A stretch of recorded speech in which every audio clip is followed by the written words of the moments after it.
माय chemistry class. आज आपल्याला पाहायचं आहे डाल्टन्स ॲटॉमिक थिअरी. ॲटम विषयी महत्त्वाची थिअरी आहे डाल्टन्स ॲटॉमिक थिअरी.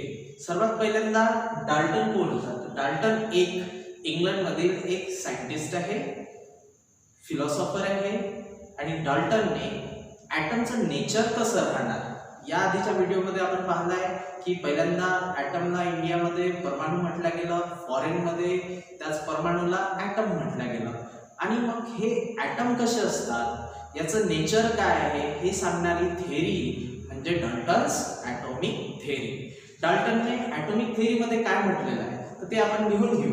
हे जे आपण बोर्डवर लिहिलं आहे ते तुम्हाला लिहायचं आहे प्रत्येक व्हिडिओमध्ये. जे बोर्डवर आहे प्रत्येक व्हिडिओमध्ये जे बोर्डवर लिहिले जाते ते तुम्हाला नोट्स आहे त्या तुम्हाला लिहायच्या आहे. ठीक आहे. तर डाल्टन्स ॲटॉमिक थिअरीमध्ये काय म्हटलेलं आहे तर according to Dalton's atomic theory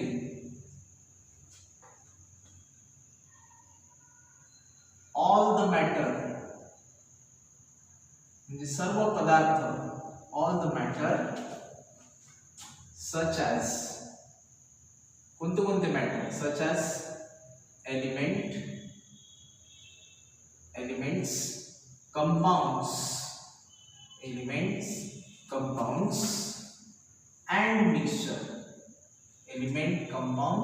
and mixtures are composed of म्हणजे काय ते कशाने बनलेले, चारही बनलेले. composed of small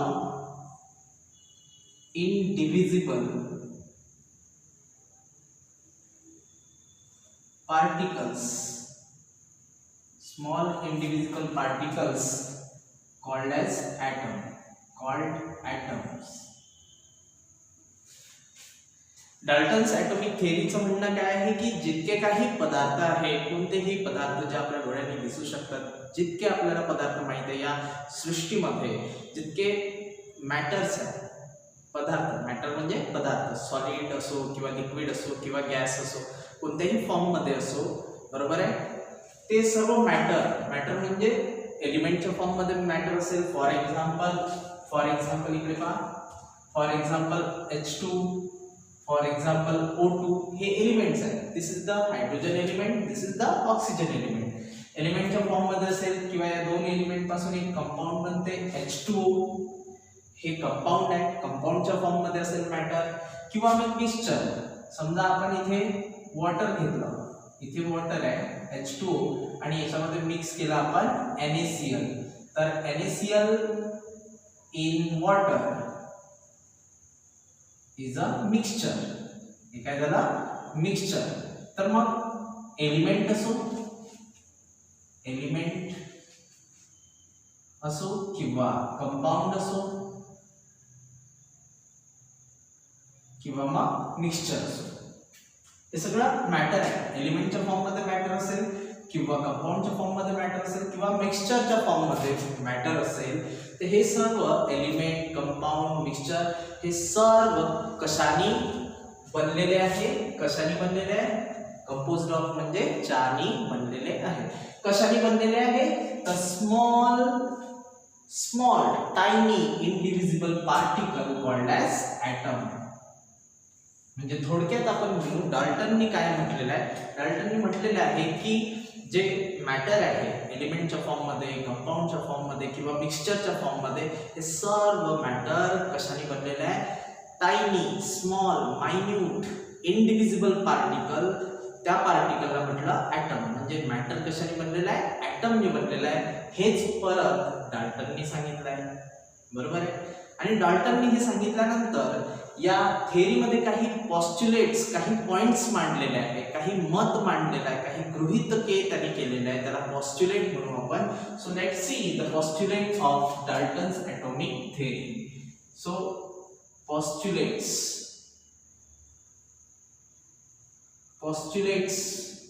पॉइंट्स मांडलेले आहे. पहिला पॉइंट आहे डाल्टन्स ॲटॉमिक थिअरीचा, तो म्हणजे matter is made up of, matter is made up of, matter is made up of tiny, tiny म्हणजे काय ते सूक्ष्म, minute, tiny indivisible particle, tiny indivisible particle called as atom. पहिलाच पॉइंट मध्ये म्हटलेलं आहे की प्रत्येक प्रकारचं मॅटर, आताच पाहिला आपण तो पॉइंट, प्रत्येक प्रकारचा मॅटर हा कशाने बनलेला आहे, सूक्ष्म कणांनी बनलेला आहे. त्याला काय म्हटलं आहे, ॲटम. काय म्हटलेलं आहे, ॲटम. कोणताही पदार्थ घ्या तो कशाने बनलेला आहे, ॲटमने बनलेला आहे.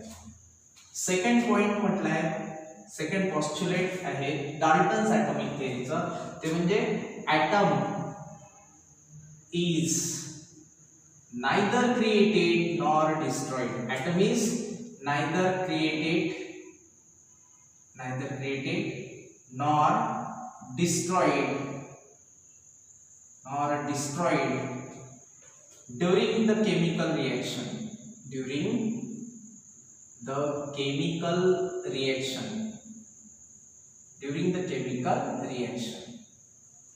point परत सांगतो, atom is neither created nor destroyed during the chemical reaction. म्हणजे याचा मीनिंग होते की केमिकल रिएक्शन घडत असताना ॲटम हा निर्माण होत नाही किंवा नष्टही होत नाही. बरोबर आहे. म्हणजे कसं, तर याला समजून घेऊ आपण एखादा एक्झाम्पल.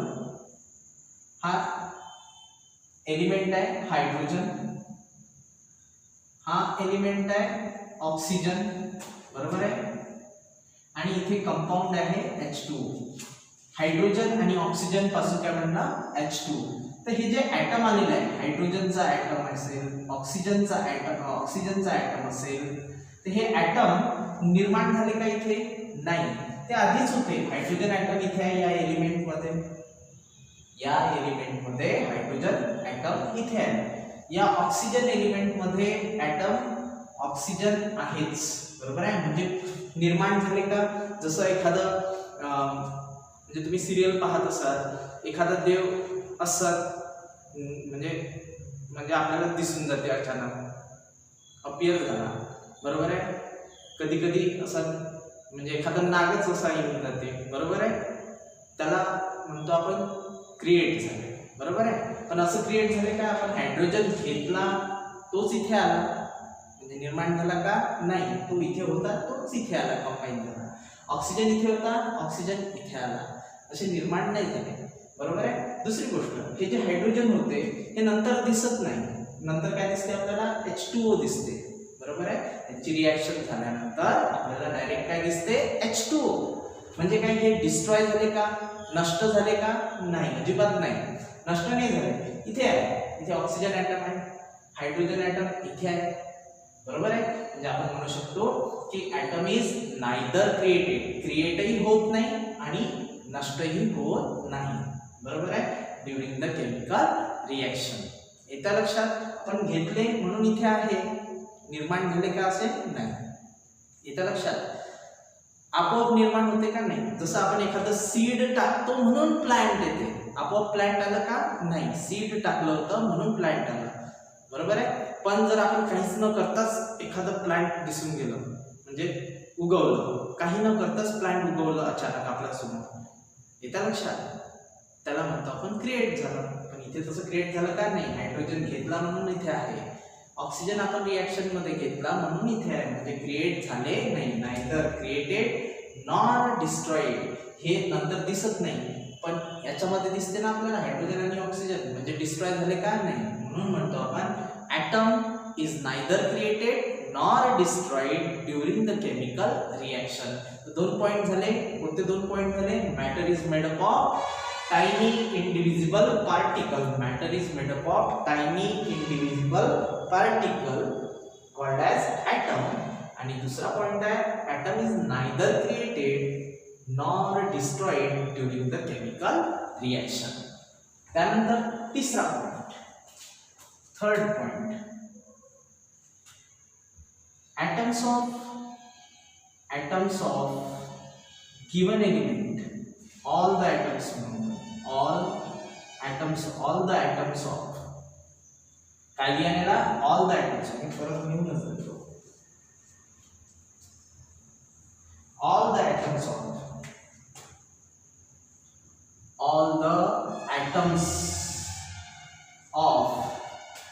given element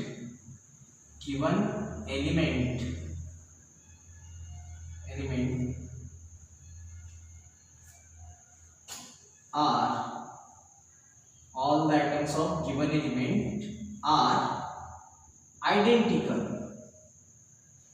किंवा याला लिहू आपण all the atoms of given element have identical mass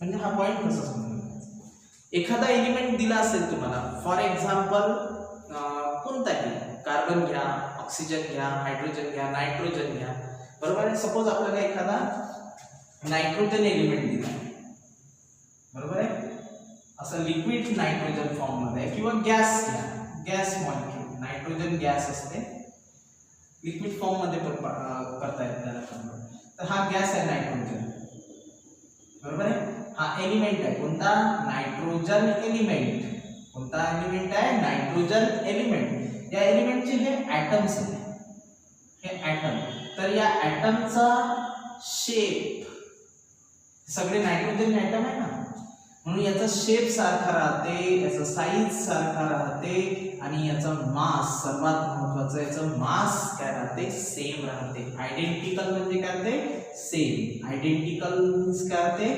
same राहते शेप साईज आणि मास सेम राहते पॉइंट कशाविषयी आहे मास विषयी आहे all the atoms of given element have identical mass आपल्याला गिवन एलिमेंट कोणता आहे दिलेला एलिमेंट कोणता आहे नायट्रोजन हे काय झाले त्याचे ॲटम्स मग प्रत्येक ॲटमचं जर मास या ॲटमचं मास जर पाहिजे तर या नायट्रोजन ॲटमचं मास आहे 14 हा ॲटम घेतला आपण तर याचंही मास किती आहे 14 कोणताही अजून दुसरा एखादा ॲटम घेतला नायट्रोजनचा त्याचाही मास किती आहे 14 कुठेही कोणताही ॲटम जर आपण नायट्रोजनचा घेतला तर त्याचं मास किती राहणार 14च राहणार म्हणजे दिलेल्या एलिमेंटचे कोणतेही ॲटम जर उचलून तुम्ही बघितले तर त्यांचं मास हे आयडेंटिकल राहते म्हणजे सेम राहते आयडेंटिकल राहते म्हणजे सेम राहते म्हणून आपण पॉइंट म्हणतो ऑल द ॲटम्स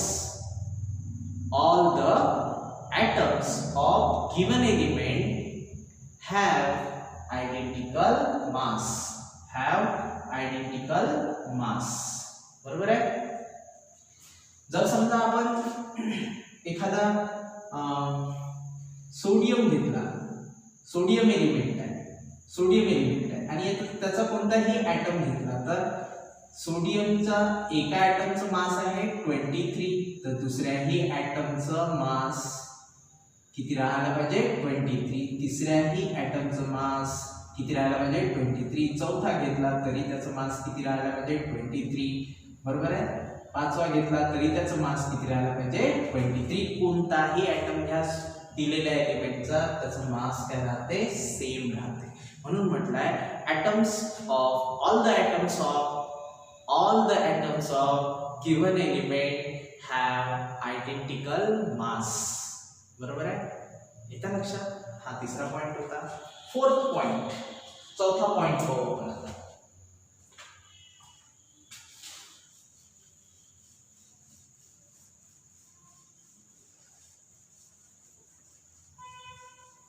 चौथा point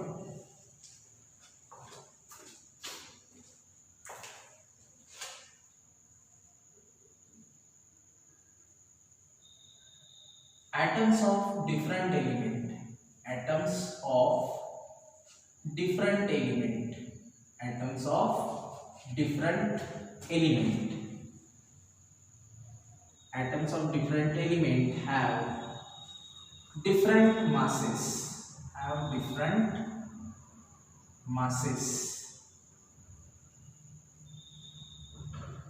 atoms of different element have different masses. Atoms of different element have different masses. Point नाही समजला, पॉइंट आपल्याला लिहिल्यानंतर समजत नाही, बरोबर आहे. तर त्याचं एक्झाम्पल पाहू आपण, प्रत्येक गोष्ट एक्झाम्पलने करू आपण. ठीक आहे. तर आता समजा हा आपल्याजवळ एक एलिमेंट आहे नायट्रोजन,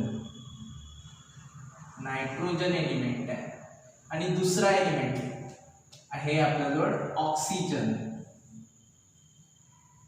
नायट्रोजनला दाखवतो आपण N2 ने, ऑक्सिजनला दाखवतो आपण O2 ने, बरोबर आहे.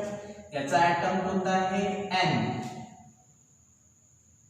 याचा ॲटम कोणता आहे O, बरोबर आहे.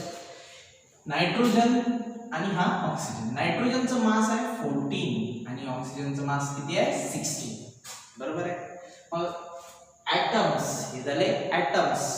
Atoms of different element, atoms of different element have different masses. वेगवेगळ्या एलिमेंटचे जर ॲटम घेतले आपण तर त्यांचे मासेस काय राहणार, डिफरंट राहणार, बरोबर आहे. जर समजा आपण नायट्रोजन आणि नायट्रोजनच घेतला असता तर दोन्ही ॲटमचं मास काय राहणार असतं, सेम. एकाच एलिमेंटचे जर ॲटम असेल, एकाच एलिमेंटचे जर ॲटम असेल तर त्यांच्या ॲटमचे मासेस काय राहते, सेम राहते.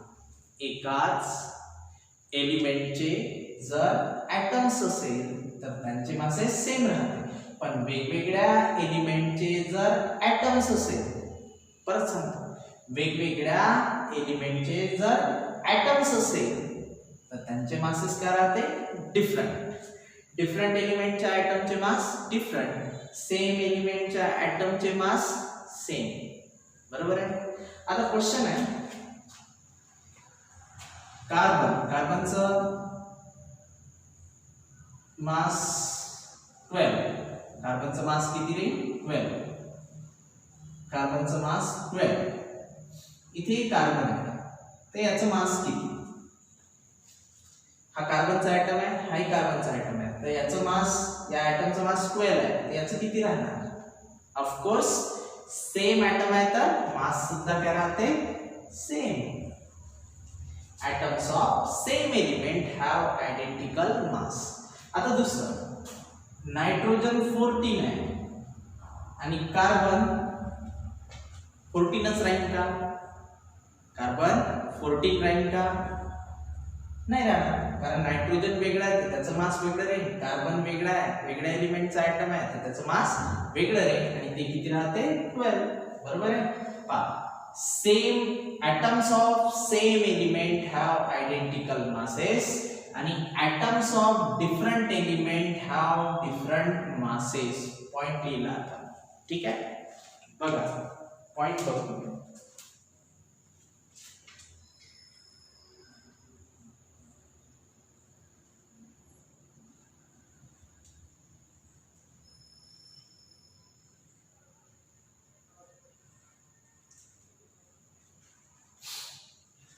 बघितले पॉइंट. त्यानंतर next point,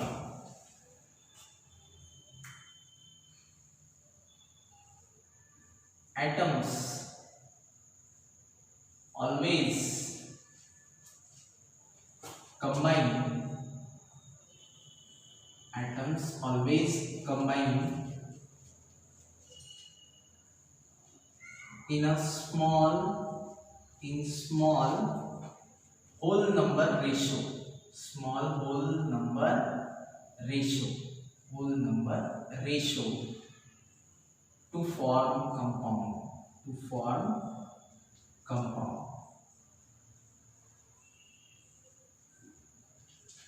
atom always combine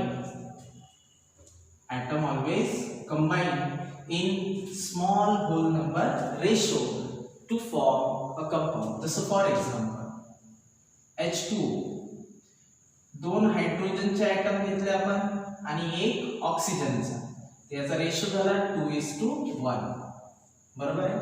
hole number आहे दोन्ही, म्हणजे हे जे ॲटम आहे, 2 ॲटम हायड्रोजनचे, 1 ॲटम ऑक्सिजनचा, तर यामुळे एक होल नंबर रेशो बनला 2:1. दोन्ही होल नंबर आहे, म्हणजे अशा होल नंबर मध्ये ते कंबाईन होतात ॲटम आणि काय बनवतात, कंपाऊंड. कोणता कंपाऊंड बनला इथे, H2. बरोबर आहे. त्याच्यानंतर नायट्रोजन आणि हायड्रोजन मिळून काय बनते, अमोनिया. एक नायट्रोजनचा ॲटम आणि 3 हायड्रोजनचे ॲटम्स, तर याचा रेशो बनला 1:3.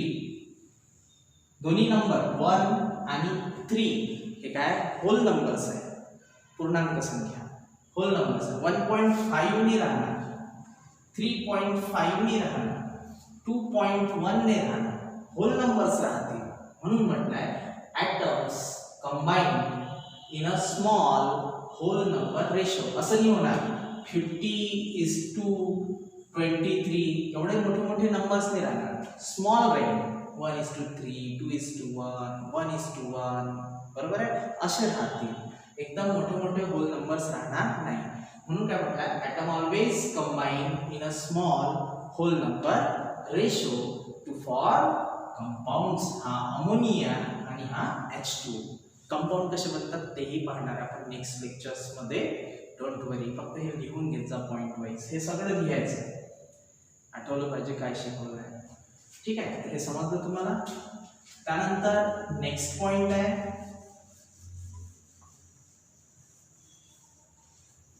नेक्स्ट अँड लास्ट पॉइंट आहे, atoms always,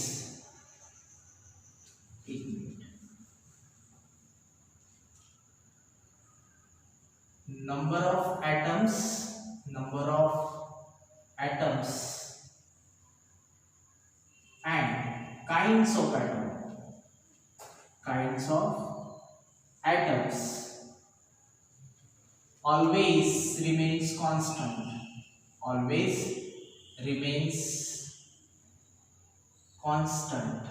remains constant in a compound. म्हणजे कोणताही कंपाऊंड, जसं hydrogen plus half H2O half O2 gives H2O. बरोबर आहे. नंबर ऑफ ॲटम म्हटलं, पहिला वर्ड काय, नंबर ऑफ ॲटम. जसं इथे 2 हायड्रोजनचे ॲटम आहे, इथे काय आहे 2 हायड्रोजनचे ॲटम. इथे 2चा हाफ काय होते, 2चा अर्धा काय होते 1, म्हणजे 1 ऑक्सिजनचा ॲटम आहे, तर इथे काय आहे 1 ऑक्सिजनचा ॲटम आहे. म्हणजे नंबर ऑफ ॲटम्स काय आहे, कॉन्स्टंट आहे कंपाऊंड मध्ये. बरोबर आहे. काइंड्स ऑफ ॲटम म्हणजे हा हायड्रोजन आहे, हा ऑक्सिजन आहे, हे इथे सुद्धा आहे हायड्रोजन आणि ऑक्सिजन. म्हणजे कंपाऊंड मध्ये बनल्यानंतर सुद्धा ते काय राहतात, जसेच्या तसेच राहतात, असं त्याला म्हणायचं आहे. म्हणजे त्यांची संख्या आणि ते कोणते एलिमेंट आहेत ते नेहमीच कॉन्स्टंट राहतात. कशामध्ये, कंपाऊंड मध्ये, हे बदलत नाही. येतं लक्षात. ते 2 ॲटम घेतले आणि ते 5-5 झाले असं होत नाही. जेवढे आहेत तेवढेच इथे कंपाऊंड मध्ये येतात आणि कॉन्स्टंट राहतात. म्हणून म्हटलं number of atoms and kinds of atom always remains constant in a compound. तर students, we have seen the Dalton's atomic theory about the nature of atom. ॲटमचं नेचर सांगण्यासाठी डाल्टनने ही थेअरी मांडली होती. या थेअरीमध्ये काय म्हटलंय की सुरुवातीला म्हटलं पॅरेग्राफ मध्ये की कोणत्याही प्रकारचं मॅटर असो ते कशाने बनलेलं आहे, ॲटमने बनलेलं आहे. ॲटम हाच पहिला पॉइंट आहे की मॅटर कोणतंही असो तर ते टायनी इंडिव्हिज्युअल पार्टिकल्सने बनलाय, त्याला आपण ॲटम म्हटलंय. दुसरा पॉइंट म्हटलाय की ॲटम निर्माण होत नाही आणि कंपाऊंड बनल्यानंतर ते नष्टही होत नाही. ॲटम निर्माणही होत नाही आणि नष्टही होत नाही. तिसरा पॉइंट, एकाच एलिमेंटचे जर ॲटम पाहिले तर त्यांचं मास सारखं असते. नंतरचा पॉइंट, 2 वेगवेगळे एलिमेंट घेतले तर त्यांच्या ॲटमचे मासेस सारखे राहणार नाही, त्यांचे मासेस सुद्धा वेगवेगळे राहणार. जसं एक ऑक्सिजन आणि एक नायट्रोजन 2 वेगवेगळे एलिमेंट आहेत, त्यांच्या ॲटमचे मासेस सुद्धा वेगवेगळे राहणार. त्यानंतर म्हटलं आहे की ॲटम होल नंबर्स मध्ये कंबाईन होतात, जसं 2:1, 1:1, 3:1, 1:3 असे जे रेशो आहे हे रेशो बनतात, पण होल नंबर्स असते म्हणजे 1, 3, 2 अशा प्रकारचे होल नंबर्स असले पाहिजे. 2.5, 3.5 असं नसायला पाहिजे. ठीक आहे. त्यानंतर म्हटलं आहे की जे रिॲक्टंटमध्ये जे रिॲक्ट होणारे ॲटम्स आहेत ते कंपाऊंडमध्ये जसेच्या तसे राहते, त्यांची संख्या आणि ते कोणते एलिमेंट आहे ते इथे फिक्स राहते, कॉन्स्टंट राहते. जितके इकडे होते तितकेच इकडे राहते. बरोबर आहे. ती होती डाल्टन्स ॲटॉमिक थेअरी. बरोबर आहे. यानंतर एक छोटीशी गोष्ट, तुम्ही पिरियॉडिक टेबलकडे दुर्लक्ष करू नका. ठीक आहे. पहिला ग्रुपचे एलिमेंट मी तुम्हाला आठवून दाखवतो. Hydrogen, lithium, sodium, potassium, rubidium, caesium, francium. Hydrogen, lithium, sodium, potassium, rubidium, caesium, francium. दुसऱ्या ग्रुपचे बेटा मागे कार्ब, स्कूटर, बाक्रोए, beryllium, magnesium, calcium, strontium, barium, radium. बरोबर आहे. आता उद्याला पी ब्लॉक रिवाइज करू आपण at the end of the lecture. Means we will try to recall all the elements every day after the lecture. So please listen to me carefully after finishing the lecture every day. ठीक आहे. तुम्ही सुद्धा recall करत जा, सगळं आलं पाहिजे तुम्हाला. ठीक आहे. Thank you for watching this video and keep studying continuously. ठीक आहे. See you in the next lecture. Thank you.